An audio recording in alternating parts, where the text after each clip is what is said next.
কবি নজরুল বলেছেন, মসজিদের পাশে কবর দিও ভাই, এই গুনাহগার গোরা যাতে পাইবে রেহাই। কবি নজরুল ইসলাম বলেছেন, কবরের পাশে কেন, আপনার কবর যদি কাবা ঘরের ভিতরে ঢুকিয়ে দেওয়া হয় এক পয়সা লাভ হবে না। কর্ম কর্মই, বিচার বিচারই। উমরের বিচার আর আপনার বিচারে 19-20 হবে না।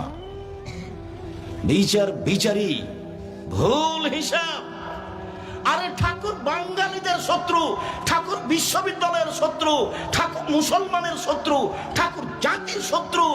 যেদিন মুসলমান ইংরেজদের হাতে নির্যাতিত জেল হাজতে, সেদিন ঠাকুর লন্ডনে মুচ পাকায়। সেই ঠাকুরের গান আমার ছেলে বলে, আমি এই বিদ্যাকে স্বীকৃতি দিনি। জাতির যদি রাস্তাঘাট করে দিতে না পারি, জাতির যদি স্কুল কলেজ করে দিতে না পারি, জাতিকে চূড়ান্ত সঠিক ধর্ম দিতে পারবো ইনশাল্লাহ। ধর্মের ব্যাপারে জাতিকে ফাঁকি দিয়ে পরকাল হারাতে রাজি নই। ঠাকুরকে সরিষা সম পরিমাণ সম্মান দিতে রাজি নই।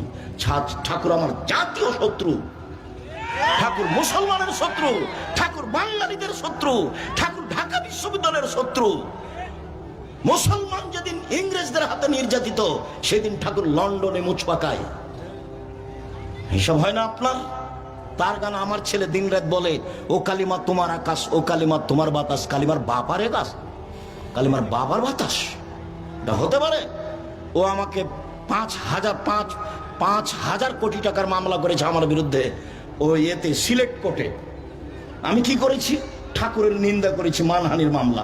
আমি দাঁড়িয়েছি কোর্টে কাঠগড়াই, তো আমাকে জজ বলছে, আপনি পিস টিভির আলোচক? জি। তো ঠিক আছে, আপনার মামলা আমি খারিজ করে দিলাম। প্রথম দিনই আমাকে জিজ্ঞাসা করলেন, আপনি পিস টিভির আলোচক? বলেছি, আপনার মামলা খারিজ। আর যেদিন আমি সুনামগঞ্জ সিলেটে উপস্থিত হলাম, 1,000 কোটি টাকার মামলা, ঘটনা